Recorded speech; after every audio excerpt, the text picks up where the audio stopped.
Great Odin's raven! This is crazy. This is crazy. This is crazy. This is ridiculous. Okay, I'll go.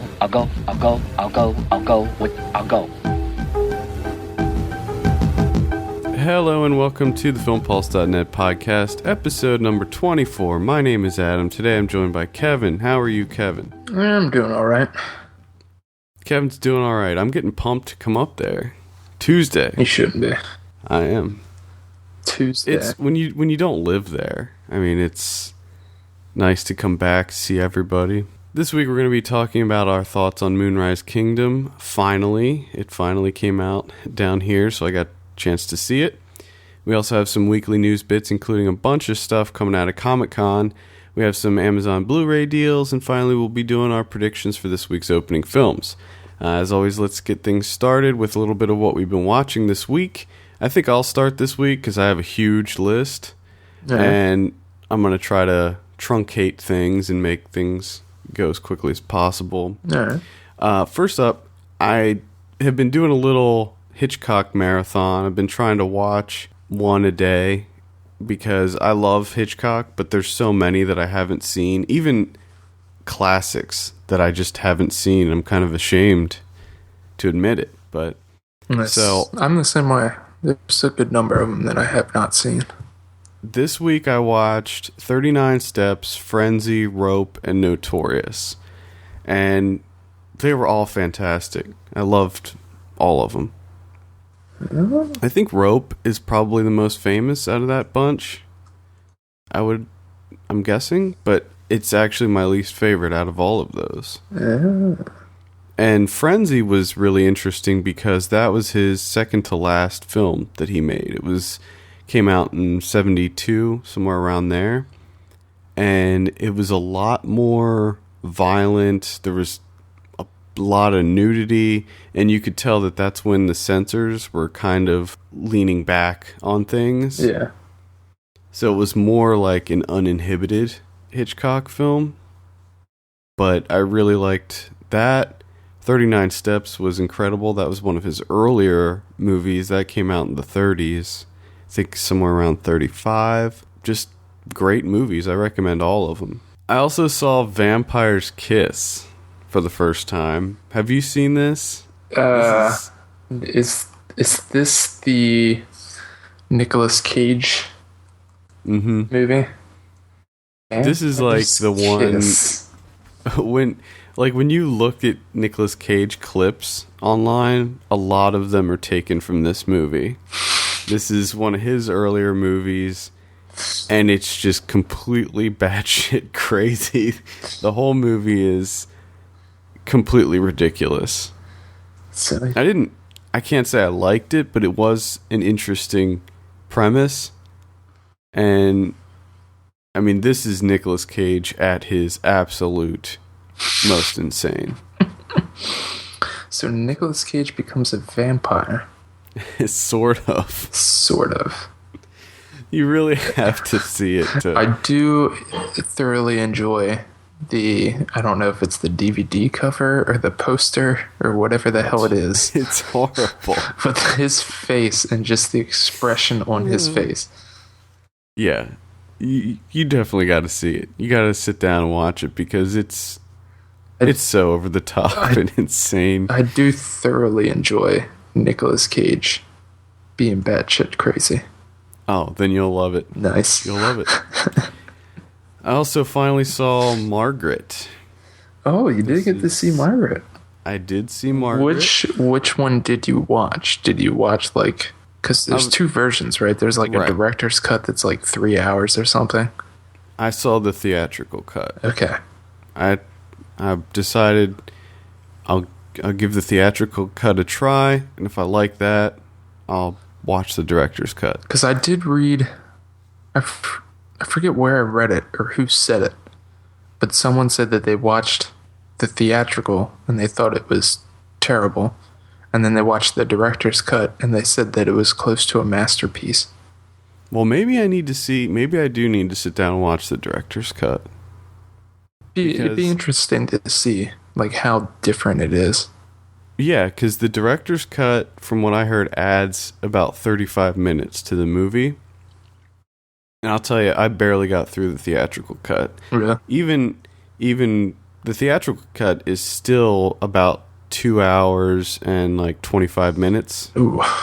So it's yeah, it's a slog. I don't know how you are, but when you see the runtime and it's like over 2 hours, do you just go to yourself like, ugh? Sometimes I actually don't look at runtimes too much.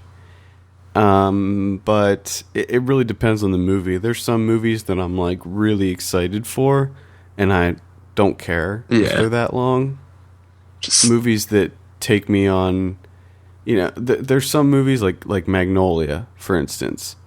I don't mind that movie's so long, but that being said, I can't sit down and watch it on a monthly basis. Just it's certain movies, like when I saw the runtime for Sabbath just before I went, I was just like, oh, oh God, here we go. I don't know why that is. I have that with books too. I won't read a book that's over like 250 pages. Yeah. If I see a book that's like close to 300 pages, I'm just like, well, never reading that.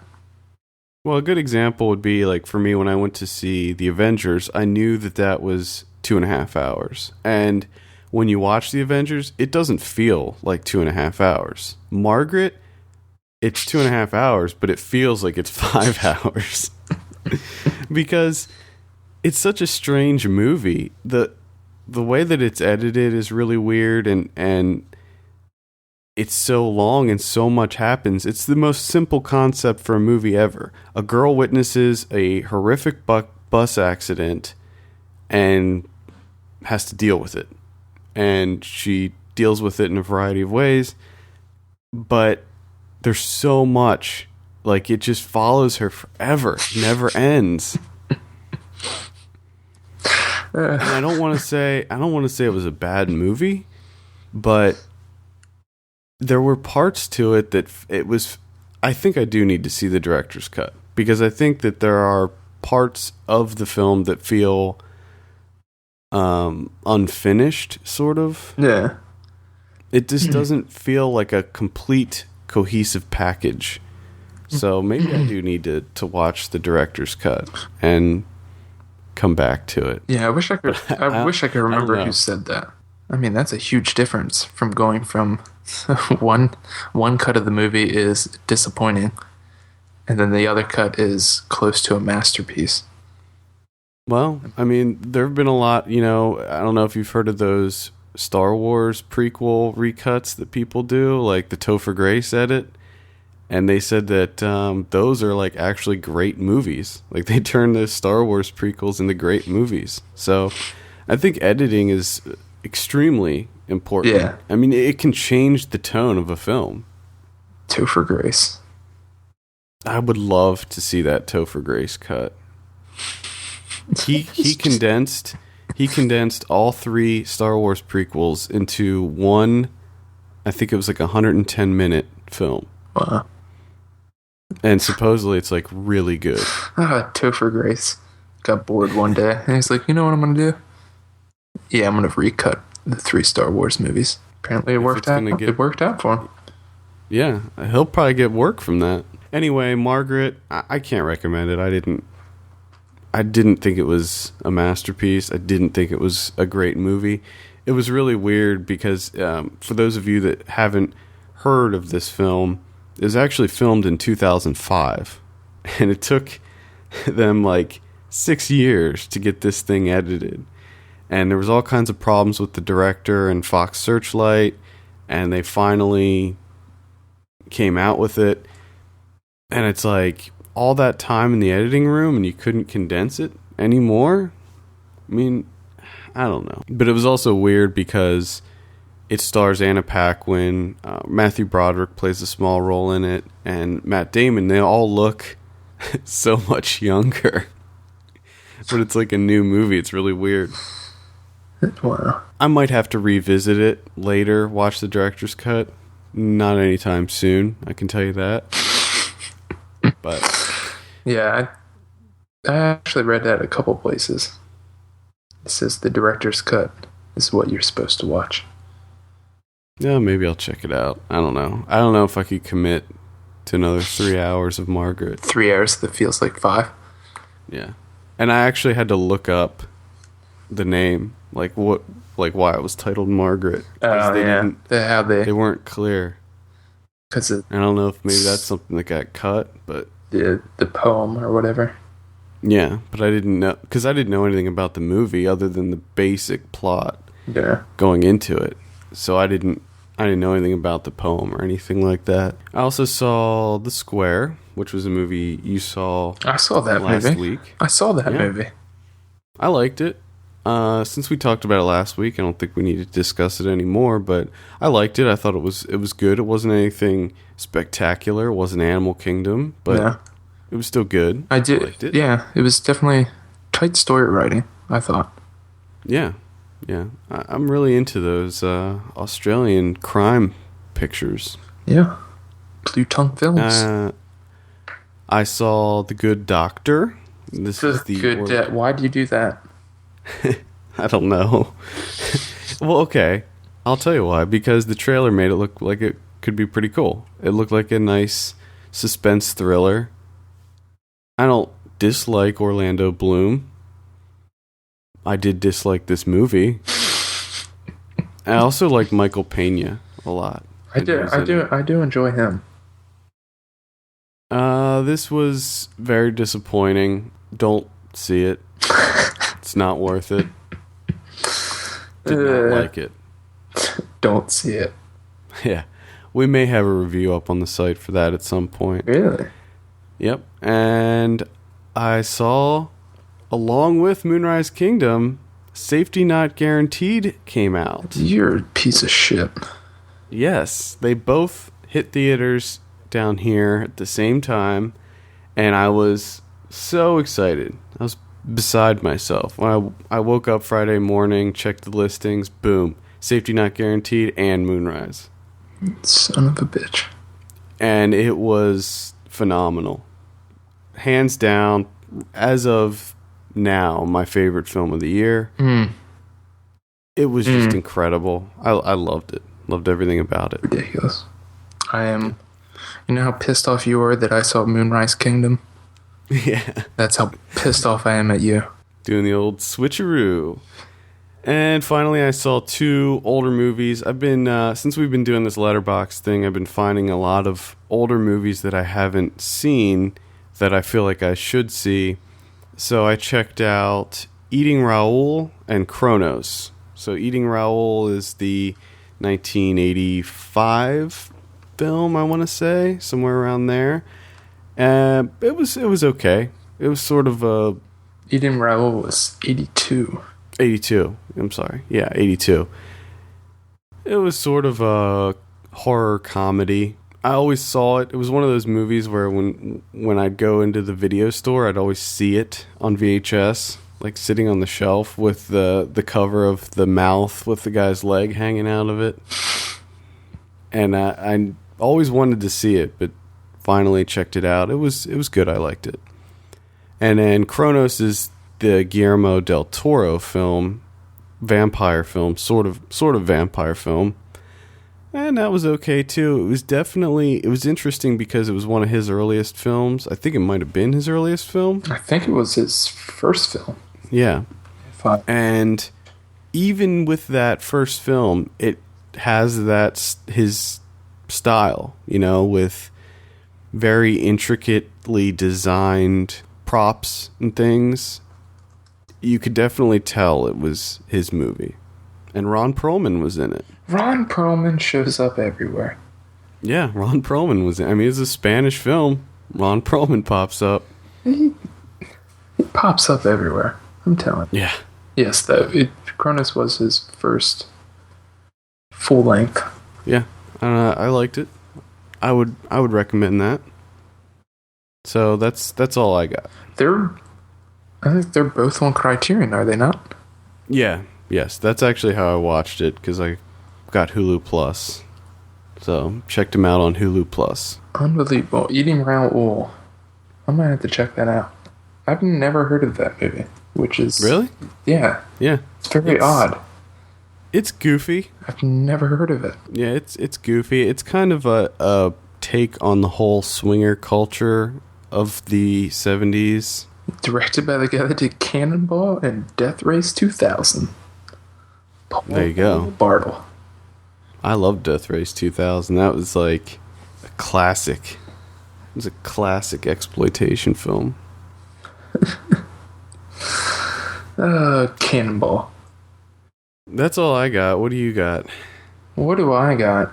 Well, I watched what is considered a cult classic titled The Man Who Fell to Earth with David Bowie. Mm-hmm. The Nicholas... And once again, I forgot how the hell to pronounce this guy's name. Should have looked that up. Nicholas Roeg? Sure. Roeg? I don't know. I have no idea. Nicholas Roeg. This is just a mind trip of a movie. It's a sci-fi movie. David Bowie plays Thomas Jerome Newton, who's an alien from a dying planet. And he comes to Earth for, I have no idea what reason. I guess he wants water, but he doesn't. Yeah, it says in the synopsis, it says to get water. But at no point does he devise a plan to like gather the water and take it back to his planet, which is his planet's like completely dry. There's no water there. So I don't really, it seems like he came to Earth but had no plan. Like he thought about it a little bit and maybe he jumped the gun a little bit. He had no plan. If your planet is dying, why would they only send one person? Why wouldn't they send everyone? You would think. You'd be like, hey, our planet's dying. Let's just send this one guy. Well, and it's not even, it doesn't even seem like his planet sent him. Like he just left. Like he was like, I'm going to go to that planet because they got shit tons of water. And I'm going to bring it back. And then he gets to our planet and he's like, I didn't think this through. I have no way of getting this water back. So he just sort of wanders around. Apparently he has like 500 silver rings that he sells at various pawn shops. He makes like $20 at a time.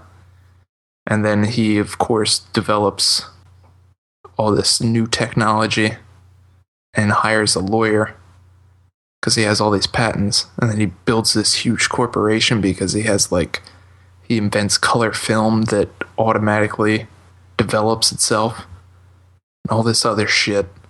And he makes a shit ton of money. And he just wants to go back home. So he creates a space program. But then he's caught by us Earthlings. And his life turns to shit. It's so goddamn bizarre. So bizarre. And I have to say, I read a couple of reviews and essays. Because a lot of people tout this as like I said, it's a cult classic. A lot of people say that it's like a sci-fi classic. It's a must-see sci-fi film. And it is not.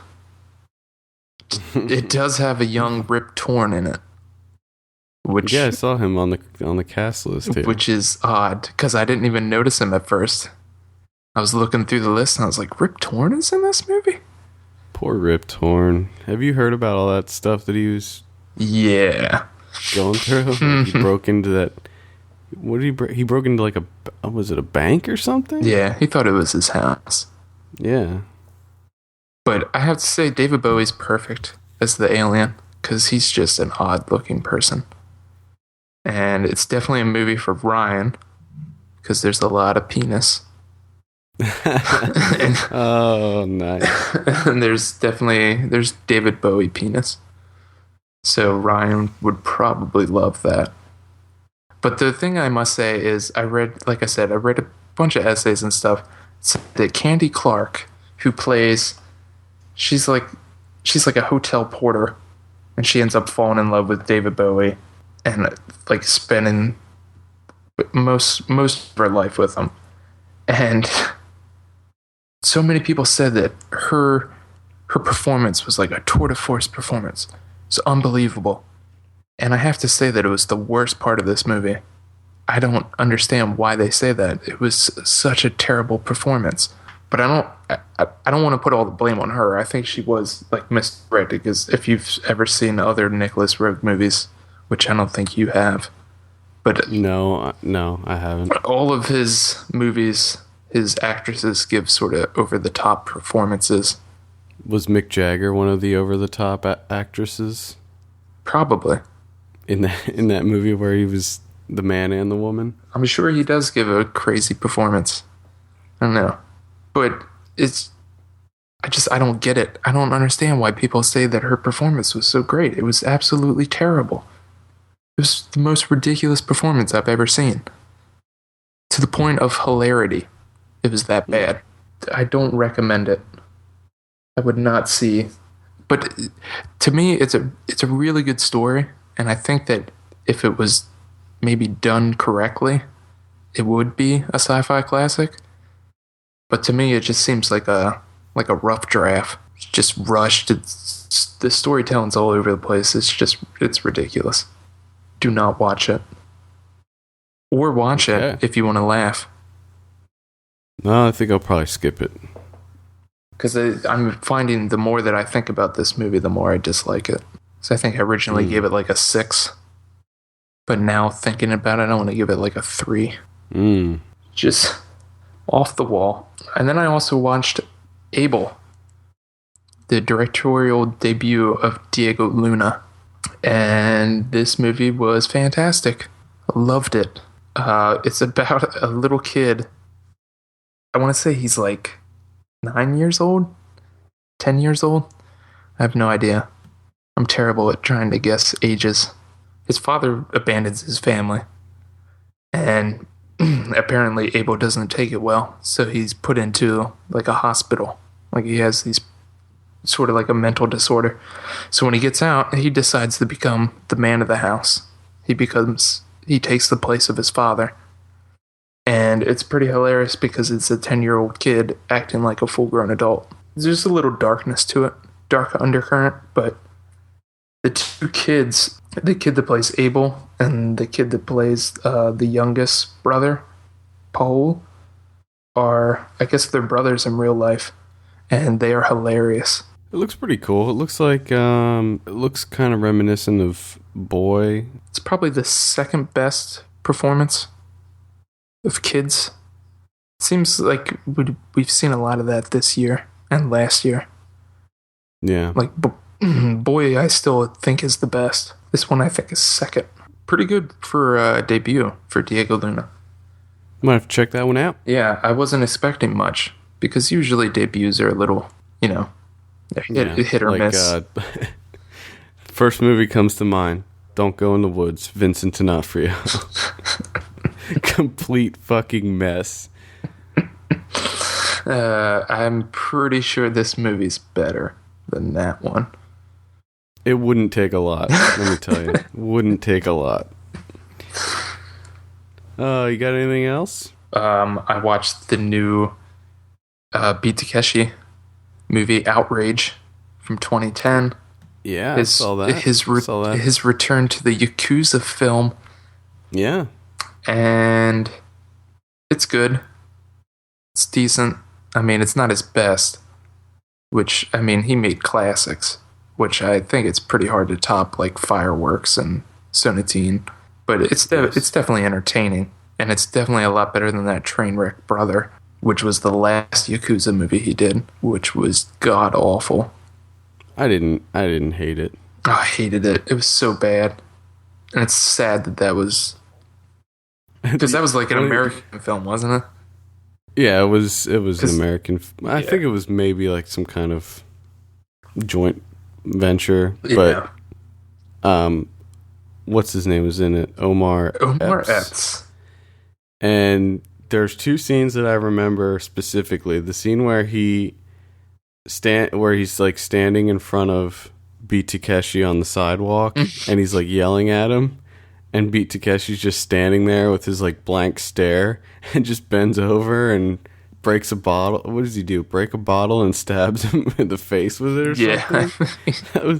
I'll never forget that scene, and the scene at the very end where Omar Epps is like, I love you, Anarchy. I love you. I love you. Oh, that's right. One of the worst deliveries. Omar Epps. Whatever happened to him? He's on House. Yeah, that's right. I don't watch House.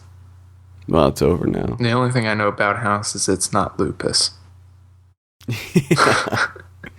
Oh my god, it's so funny that you brought that up, because that's anytime, because my girlfriend likes House and used to watch it, and every episode I'd be like, oh, I bet they're dealing with lupus. I bet they're dealing with lupus. Yeah, I think my wife's sister was into that show, and I would always make, because it's just a formula TV show. They start with one thing and it's not that, so they go to the second thing, it's not that. He makes like four wrong diagnoses until he actually gets it. Like, he's a terrible fucking doctor. But back to, I want to make a t-shirt idea. It's not lupus. It's not lupus. But he still thinks it's lupus. That's why I didn't get to watch it, but I think it would have been funny if the very last episode it was lupus. That would be funny.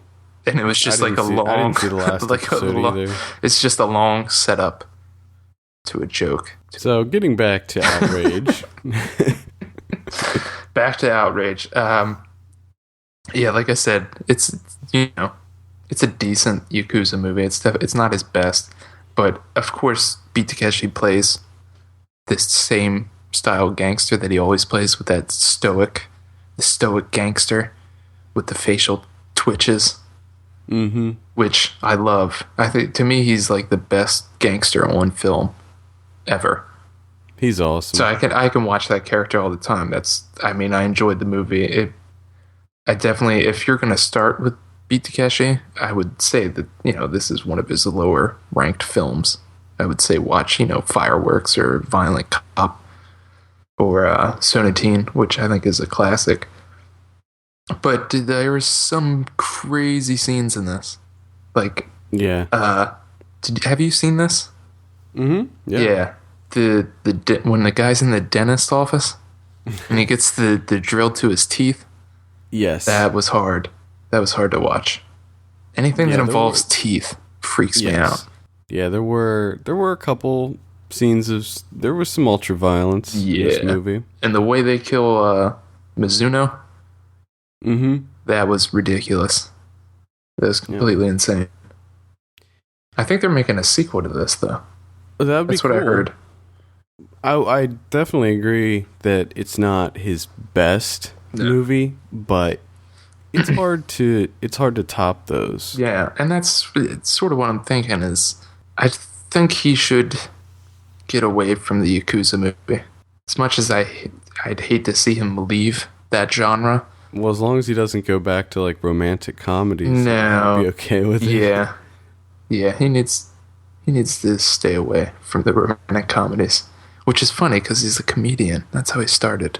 They had one of those on DVD, I did, and it was awful. It was so bad. I had, what was it? Getting Annie. Oh, that was a terrible film. Oh, Lord have mercy. Oh, that's great. But yeah, to me, I think he should retire from the Yakuza movie, because you're just not going to be able to top Fireworks or Sonatine or anything. Well, you never know. I mean, what if he comes over to the States and joins up with like, Nicholas Winding Refn or somebody? That would be pretty crazy. I don't think that's going to happen, though. I think he's missed out on the American audience. Yeah, because I agree. Well, other than maybe doing like a Tarantino movie and being like a boss or a bad guy in a Tarantino movie, like Hattori Hanzo, or somebody like Sonny Chiba in that was Sonny Chiba, right? Mm-hmm. In Kill Bill. Yeah. I mean, Tarantino's worked with Miike. Yeah, so I think that'd be cool. But yeah, let's go ahead and move on. Let's talk about some news. We got a lot of stuff coming out of Comic-Con. As most of you probably know, Comic-Con is happening this weekend. Some of the big stuff, the Godzilla movie. There's a Godzilla movie? Yeah. So they're doing a reboot of Godzilla, or maybe not a reboot. I guess a remake would probably be a better term. And the director is Gareth Edwards, who directed a movie you hated that I liked a lot. Monsters, didn't he? Monsters. Oh, that movie fucking sucked. I liked Monsters quite a bit. And apparently at Comic-Con they unveiled the poster, the first poster. You can check that out on our site right now. And it's an awesome looking poster. And they also unveiled the teaser at Comic-Con, which hasn't been released online yet, although I do anticipate that'll probably be up after Comic-Con wraps. So it's getting a lot of really, really positive buzz going on from this. So I'm excited for that. I was never a huge Godzilla fan, but no, I'm not a huge. I think if it's done right, I think it could be a really cool movie. Like, I'm thinking of The Host. I loved the Korean movie The Host, and that was sort of a Godzilla type movie, and I think that it worked really well, and I liked it a lot. So I'm interested. Godzilla. The other big thing, Marvel announced their Phase 2 lineup. So we're gonna Phase 2. Phase 2. Yep. Phase 1 was all the things we had up to the Avengers. So that wrapped the first part of their saga. That was the end of Phase 1. That was the end of Phase 1. So now we have Phase 2, which is going to be Iron Man 3, Thor 2, Captain America 2, which we already knew about those three, but they officially announced Guardians of the Galaxy, which is another team, which I don't know if it's... Guardian of the Galaxy. Yeah, they have... I think the most interesting part of Guardians of the Galaxy is the fact that Rocket Raccoon is in that team. And we get to see Rocket Raccoon on the big screen. Oh, God. Well, I wonder which one are they going with? Are they going like old Guardians of the Galaxy or new Guardians of the Galaxy? There is some concept art that they unveiled, and it looks pretty cool. Like, it looks like it is actually going to be pretty decent. So, I don't know about that one. We'll have to see. We also have Ant-Man, which is the new property that Edgar Wright is directing. Very excited about this. It's the quote that Edgar Wright said when he appeared at Comic-Con was, "Ant-Man will kick your ass 1 inch at a time." And apparently Ant-Man. It's going to be a comedy. Ant-Man. Well, yeah. I hope so. You can't take Ant-Man seriously, can you? No, I think it would. Probably not. I think it would be a disaster if you took him seriously. I think it's going to be really cool to have a purely comedic role in the... I mean, it's assumed that he's going to be in the Avengers too, so I think that's going to be cool. And they also unveiled some plot details of the new Thor, which is called The Dark World, and Captain America, which is called The Winter Soldier. Now, the Thor thing I don't really care about, but the Captain America I'm actually very intrigued about, because the Winter Soldier storyline is when Bucky, his partner, comes back. So I think what they're going to be doing in the film is they're going to be jumping back and forth between World War II, when Bucky was lost, and present day when he comes back. And they're going to be filling in the gaps there. And the whole Winter Soldier storyline in the comic books, at least, was really, really cool. So I'm excited for that. And they also unveiled some footage of the new Guillermo del Toro film, Pacific Rim. And I'm sure that that's going to be cool, because it's Guillermo del Toro. He's finally going to finish a movie. Yeah. And the Our interview with T.S. Nolan, writer T.S. Nolan, he actually worked with Guillermo del Toro on some rewrites for that. Yep. Ron Perlman's in it. Ron Perlman is everywhere. He is everywhere. Telling you, Charlie Day's in it. That's awesome. That is awesome. Clifton Collins Jr. too. He seems to be in a lot of places. He is in a lot of stuff. The only other thing I wanted to mention was we mentioned Mondo posters quite a bit on the show and on the site. I love Mondo posters. I think that they're of the highest quality, and they're just awesome. They're just amazing. Which ones are they sold out of now? Well, that's the thing. That's what I'm going to be talking about here. So they are doing a Mondo poster for The Dark Knight Rises.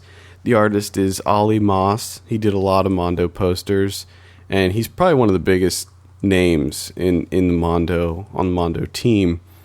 They're doing a Dark Knight Rises poster, and everybody can get one. So there's no limits.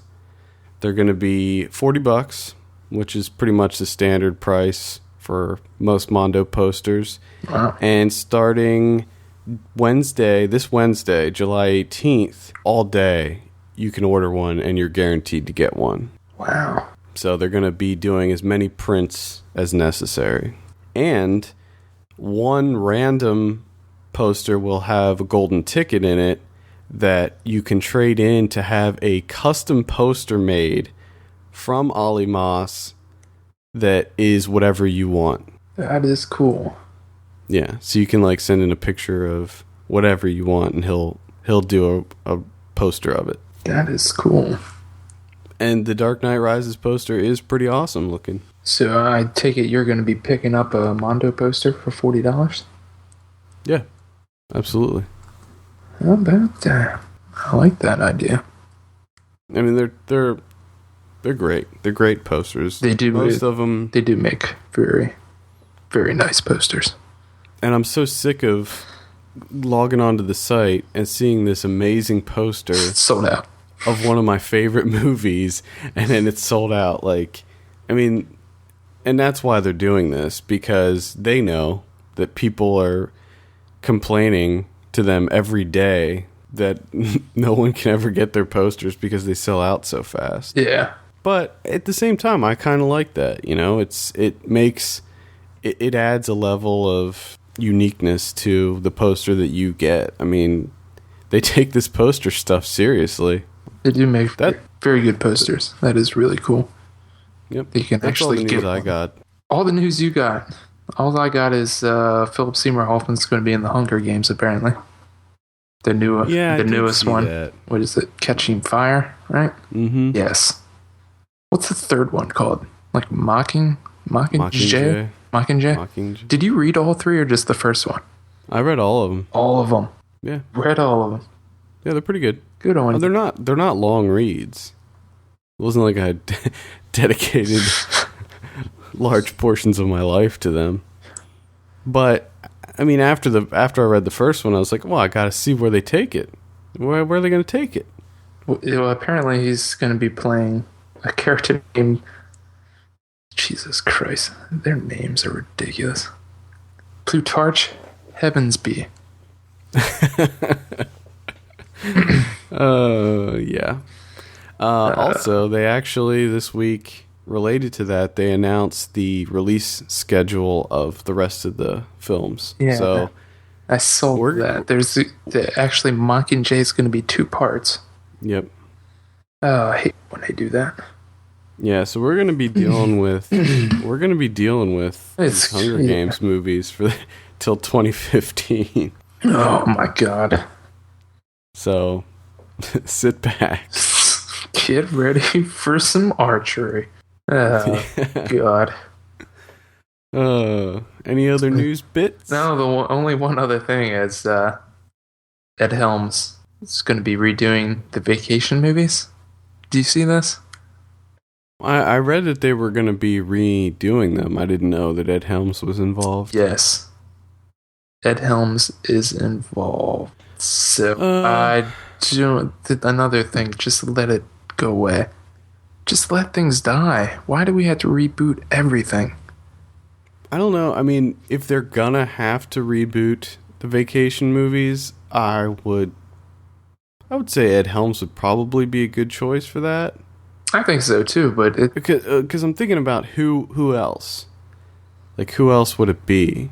But I also read that Ed Helms was going to be Rusty Griswold, and that he was going to play the son of Chevy Chase. yeah. And that Chevy Chase was in talks to be in it, but he's just going to play the grandfather. Yeah. So if they go that route and make it something unique and different, I'm on board. But if they just do a complete remake, I'm sorry, but for me, National Lampoon's Christmas Vacation is one of my favorite all-time Christmas movies. I have to watch it every year. I love it. It's so funny. And if they remake that, I'm going to be very upset. Yeah.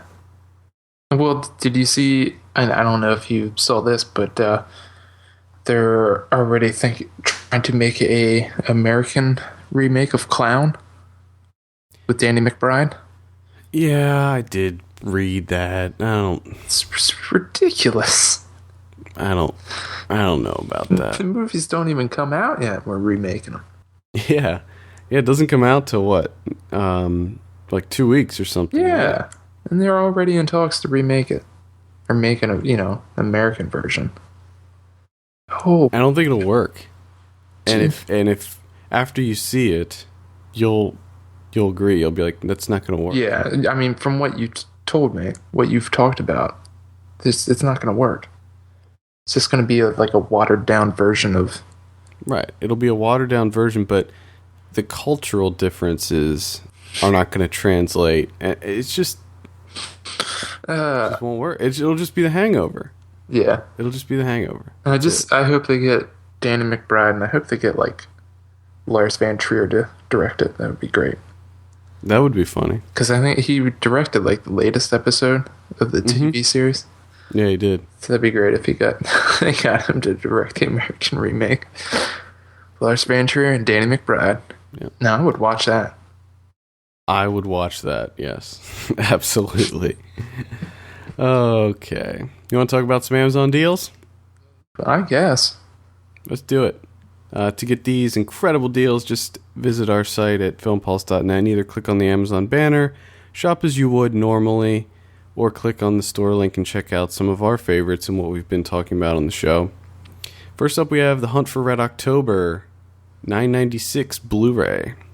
Ooh, $9.96. Mm-hmm. They have most bizarre prices. I know. Yeah, definitely weird prices.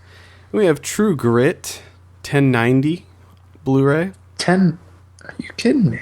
My God, Amazon. It was one of my favorite films of... When did that come out? 2010? Yeah. Yeah, that was the last time you were up, wasn't it? No, Or you did come up later. Summer. Yeah. I was up last summer, but I don't think we saw anything. No. And then finally we have Black Hawk Down, $9.99 Blu-ray. Ooh. So, check those out. All you got to do is just click on the little banner on the site, and you'll be helping us out greatly when you do that. Anything you buy from Amazon, doesn't have to be DVDs. Just click through, and you'll be helping us out and supporting the site. We appreciate that. It could be jogging shirts. Jogging shirts, batteries, whatever. Anything. Batteries. Food, coffee, toilet paper. That's right, you get your coffee from Amazon. Soon you're just going to be able to buy everything from Amazon. You can pretty much buy everything now. Pretty much, yeah. Let's talk about... Can you buy cars on Amazon? No. Ah. Not that I'm aware of. You might be able to buy like Vespas or something, or Segways. I forgot about Segways. Segways. Oh, man, that's awesome. They're still around. They are.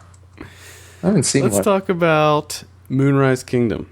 Now, before we get into it, I just want to ask you first, where does Moonrise Kingdom rank among Wes Anderson films for you? I think they're all tied at 1. except for Darjeeling. Darjeeling's 2. Everything else is tied at 1. Now, where would it rank? That's a good question. Yeah, see, I've been mulling over this for the last couple days since I saw that. Well, I have Royal Tenenbaums as number 1. Number 2 is Life Aquatic. 3 would probably be Rushmore. Might be 5th. Because 4 would probably be Bottle Rocket. Where does Fantastic Mr. Fox fit in there? Below Moonrise at 6? Yeah, might be at 6. Yeah. I think that'll work. But I mean, it's really tough for me too. Because I was thinking about it. They're still high though. You know what I mean? Like right. A 5 on this list is, like I said, they're essentially tied for 1. Yeah, I mean it's like ranking your 10 out of 10s. Mm-hmm. Which I should say, and I'm sure you will agree with me, and I think you're the same way, but I'm completely biased when it comes to Wes Anderson. And he can do no wrong, really. Yeah, and for that reason, I did not review Moonrise Kingdom for the site. We actually have Chad doing that, but I think he's a pretty big Wes Anderson fan too, so I don't know, that might be a biased review as well. I think it's kind of tough. Yeah. But it's interesting, though, because Wes Anderson, there's a lot of people that don't like his movies. There's a lot of people that don't really like his style. Well, which I find hilarious, and I've been wanting to talk about this for a while. Because, I guess we'll come back to it, because I do want to, where would you rank Moonrise? Oh, okay. I would rank Moonrise at probably 4. 4, okay. I have Rushmore, Royal Tenenbaums. 3 would probably be Fantastic Mr. Fox. Then we'd have Moonrise, followed by Life Aquatic. No, Bottle Rocket, then Life Aquatic, then Darjeeling. I like how both of ours Darjeeling is the lowest. Well, yeah. Which is pretty easy to rank it. I really enjoyed Darjeeling. I mean, I didn't dislike it. I just thought that by the time Darjeeling came out, I felt like he was... It almost felt like he was in a rut. Yeah. And he needed Fantastic Mr. Fox to pull him out of that. And I think that that's exactly what happened. But going back to people not liking Wes Anderson's style, I find it interesting that when Moonrise Kingdom came out and the reviews started coming out and stuff, everybody loved it. Everybody loved this movie. And even people that are like, well, I don't normally like Wes Anderson movies, but when you look at Moonrise Kingdom, this is the most Wes Anderson movie, in my opinion. This is the most Wes Anderson movie that he's ever done. Yeah. It's definitely it's very Wes Anderson-esque. When this movie came out, or before it came out, like leading up to its release, I read a lot of people that, I hate Wes Anderson's style. He makes the same movie over and over again. Same movie. Do something different. And it's like, number one, that's what auteurs do. They have a style, and they stick with it, which would really piss me off when people said that. Because they would say, like, he makes the same movie, his same style all the time. Real directors don't do that. I'm sorry, but for a time there, all of Godard's movies were exactly the same. All of Bergman's movies are exactly the same. I mean, those guys have a style and they stick with it. That's what directors do. Yeah. So I don't understand why people get so upset that he has a distinct style of making movies. I mean, you either like that style or you don't. Well, I think that's one criticism that some people have, that they just don't like that style. Which is fine. But, I mean, to get on a guy's case saying that he makes the same movie all the time is ridiculous. Because those are the same people that sit there and say, like, Ingmar Bergman's one of the greatest directors of all time. And it's like, yeah, and almost all of his movies are exactly the same. He has a distinctive style that he does all the time. It's what directors do. Yeah. I mean, there's a lot of directors that are out there nowadays. And the interesting thing about Wes Anderson is that he's a very imitated director nowadays. You look at I mean, you can see his influence in as much as you could say that Wes Anderson himself draws influence from, like, 60s French cinema or whatever. His films are very influential on a lot of modern filmmakers. Yeah. And I think that there's something to be said about that. And there's not too many people, like cinephiles, that you'll talk to that will tell you that Rushmore is a bad movie. Like, everybody loves Rushmore. I mean, it's just... And I've heard a lot of criticisms come from people about Royal Tenenbaums, but, I mean, that's one of my favorites, too. And it was your top Wes Anderson. So, yeah. I think that it's just the guy's style. Like, if you... Like, don't criticize him for having movies that have a similar look to him, because clearly, now if it was the exact same movie over and over again, then there might be an issue. But the fact is that all his movies are unique in their own way, and they evoke this emotion in different ways. I mean, a lot of the themes in his films are similar, but they're all done in such a way that it's very unique. And I think it's just funny because imagine if he did like make a complete left turn with this next movie, then it would probably be like all these people would just, I would imagine they would come out and say like, what the hell's he doing? Yeah, he sold out. He made a totally different movie. What happened to the Wes Anderson style?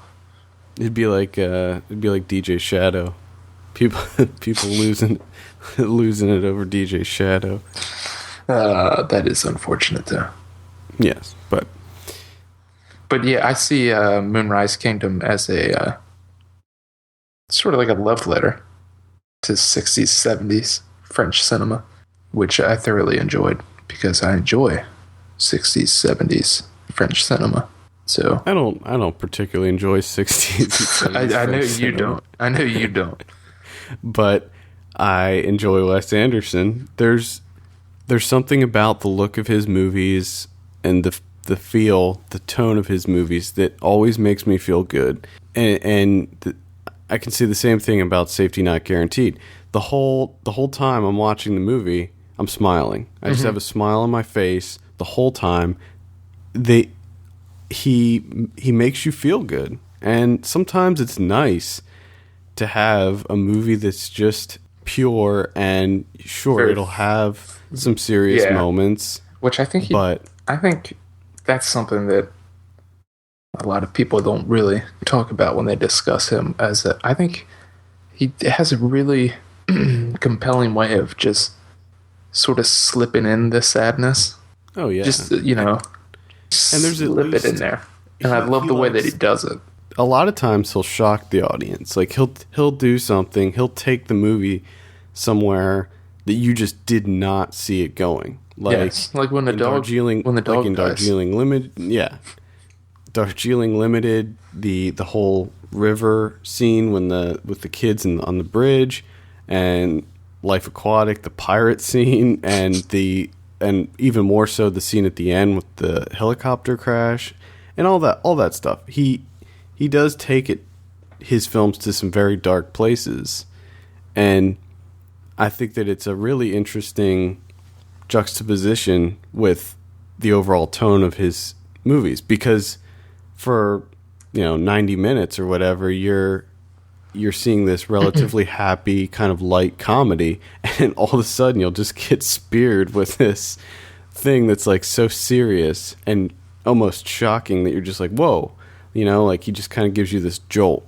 Yeah, dog dies in Moonrise, which was pretty shocking. Like everyone in the audience that I saw, the theater that I was at, when that popped up, everyone was like, "Oh, yeah, no, it was horrible. it was bad." But he shows you that, and then he gives you the palate cleanser by having the little conversation with Sam and the girl, and it was just like, I don't remember what he said, but it was so funny. before he pulled the arrow out. But that actually brings me to just a side note. The theater that I saw it in was AMC, and apparently AMC is doing this independent film series, and so they brought in Moonrise Kingdom, Safety Not Guaranteed. They're going to be getting Red Hook Summer, which is the new Spike Lee film, and the print that they got, they showed it on 35 millimeter, and the print that they got for Moonrise Kingdom was from a Landmark theater chain. I don't know if you've ever heard of those. I have not. But like the Landmark logo played before the movie, like they didn't cut that off. And then like the whole time, the whole movie, first of all, they put it in one of the tiny theaters, and clearly they underestimated the success of this film because it was completely packed. I had to sit in the second to last row, which I hate. And then there was this humming nonstop throughout the movie, and the music was like 10 decibels louder than the dialogue. So I feel like that I probably missed some stuff. It sounds and like it you really might have. pissed me off. Sounds like it was a terrible experience, almost. It wasn't great. It wasn't great. I still enjoyed the movie thoroughly, but it would have been worse if it was a shitty movie.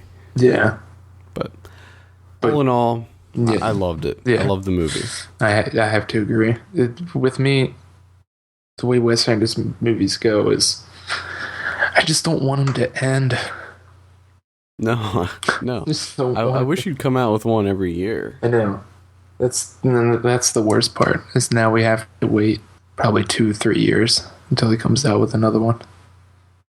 Yeah. What did you think of Jared Gilman's first movie role?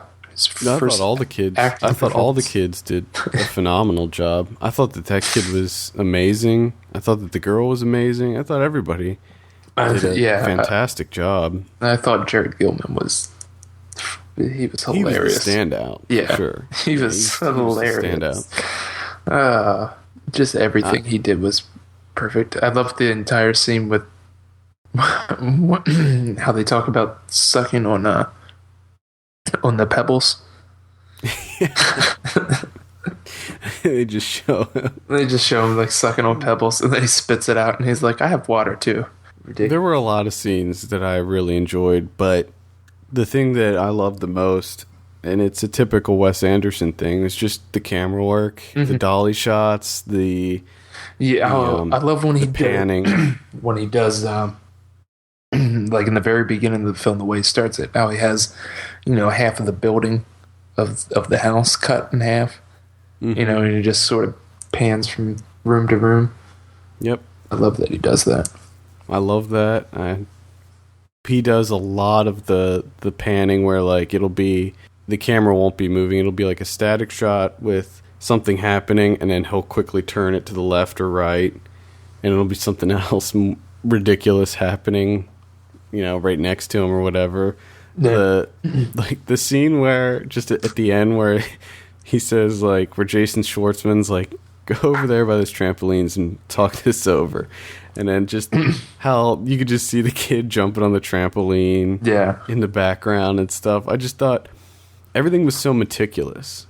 Everything was so well thought out. There was always things happening in the background. Yeah, there's always something going on. Yeah, but it wasn't just put there just to be put there. It was all part of it. I think it was just a brilliant film. I'm just remembering some things from this movie. It's making me laugh. Yeah, and that is to be said. It is a hilarious movie. It is. There's some over-the-top things that happen, almost. Yeah, I think things that are extremely reminiscent of Fantastic Mr. Fox. I mean, almost pulled directly from Fantastic Mr. Fox. Yeah, there's two things that I didn't like in this movie. The two things that spoilers? I don't know if they're spoilers, but the two things that I loved was Jerry Gilman's performance and Schwartzman. Jason Schwartzman's performance, even though he's only in it for like, I don't know, maybe like 5 minutes. But that his scene is hilarious with the nickels. But the two things that I didn't like, it's not that I really didn't like it, I just didn't really understand it, was Harvey Keitel. Yeah, they made a big deal about him being in it. Because they didn't list him in the credits or anything. It was like a surprise. And then like the scene when he showed up, you know, how he had the newspaper in front of him. So like it was supposed to be like a big cameo surprise. But I didn't get that. Yeah, I don't know. It just seems like he was wasted. It doesn't seem like they really needed Harvey Keitel to be in it. I mean, he's only in it for a couple minutes, and he doesn't really do anything. Yeah. So I thought that was bizarre. And then, I don't know if it might be a little bit of a spoiler, but when he gets struck by lightning, I thought that was sort of ridiculous. I had a feeling you were going to say that. I thought it was funny. It looked goofy. I don't know. Yeah, it looked goofy, but I mean, the scene with Edward Norton and Harvey Keitel when he saved... Yeah. I don't want to give... That looked ridiculous, too, but I thought it was funny. Definitely check it out. I mean, overall... what would you give it? Like, if you had out of 10? Oh, God, I don't know. Because you want to give it a 10. I know you do. It's impossible for me. I'm realizing that it's impossible for me to give movies that I see recently a 10 out of 10. Like, I can't do it. I have that problem, too. I don't know, because I always feel as though, well, I've said it numerous times, I feel as though like I'll regret it later. like I always bring up Slumdog Millionaire. Yeah. Dude, when I saw that movie, I thought it was the coolest movie ever. I lost my shit. I was totally caught up in it, and I was like, oh my God, this movie's amazing. And then I saw it again, and I was like, God damn, this movie's fucking a disappointment. But let me ask you this. Okay, this is sort of on topic. Does the exhibition of the film, so in other words, like whether you see it in the theater or see it at home, does that take part in your thoughts on a film? Because I realize that it does for me.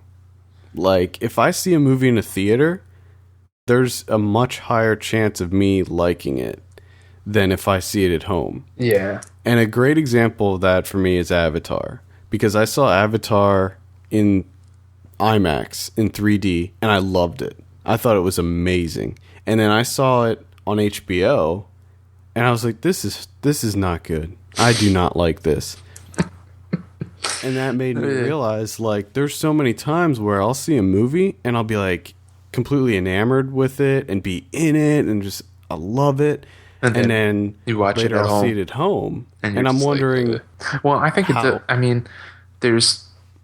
For the most part, I only go to the movies to see movies that I'm really excited for. You know, like Moonrise Kingdom, stuff that I can't wait for. But there's also...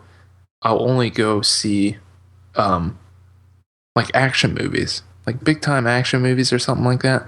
I think you need to see in the theater. You know, like you're saying, Avatar. That needs to be seen in the theater to fully experience it. You know, like The Dark Knight Rises.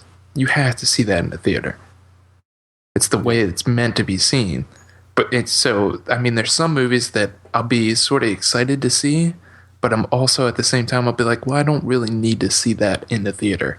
That's a movie that I can enjoy at home. You know what I mean? Like, it's sort of like dialogue-based movies. There's not really action or anything. To me, I don't feel compelled to see that in the cinema. I can actually just watch it, wait for it to come out on DVD and watch it at home. But I feel as though some... Yeah, and I think yeah, because... And I think it also depends on... Like you said, we have so many experiences at movie theaters that are awful. And then you have some experiences that are quite good.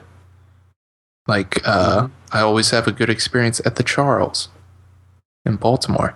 I do not usually have a good experience at the movie theater in Elizabethtown. Because, I think, you get two different kinds of crowds. Mm-hmm. So I think that plays a part too, because I mean, like I said, I was so into Slumdog Millionaire, and of course I saw that at the Charles, and the music was so loud and just full of energy, and it was just awesome. And then I watch it at home, and it's like, oh god, I can't believe I was so into this movie. Because like when I first, because I think I remember like calling you as soon as I was done watching Slumdog, and we just like freaked out about the movie. Yeah, and I probably gave it like an 8 or a 9 at that point. But like rewatching it, I'd give that movie like a 5. But what would the real score be though? Because what was the real experience that you had? I don't know, and I think that's why it is hard with newer movies, because I want to see how they stand up over time.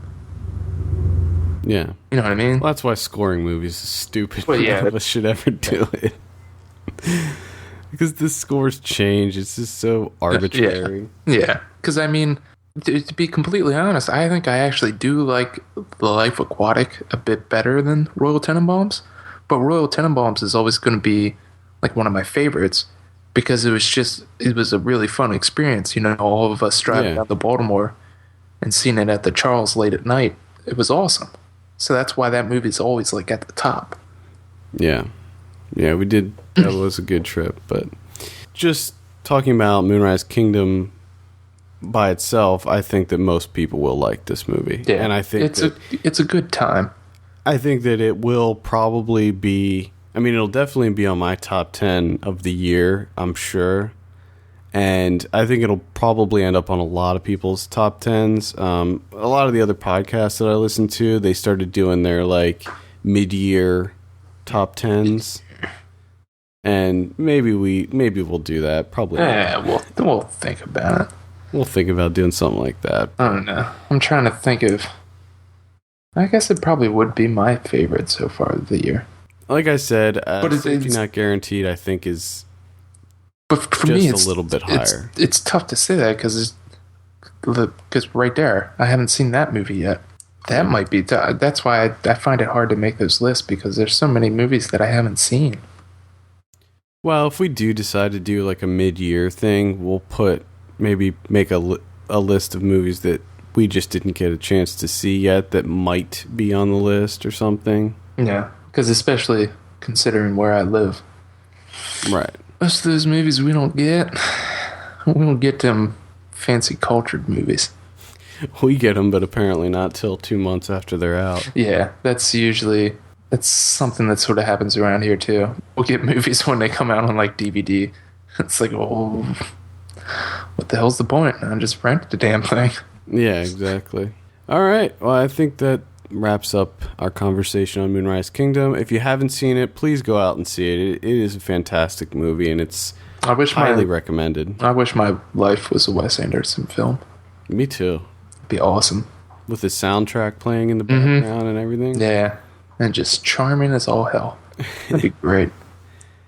Let's talk about our predictions. Let's go over what we predicted last week.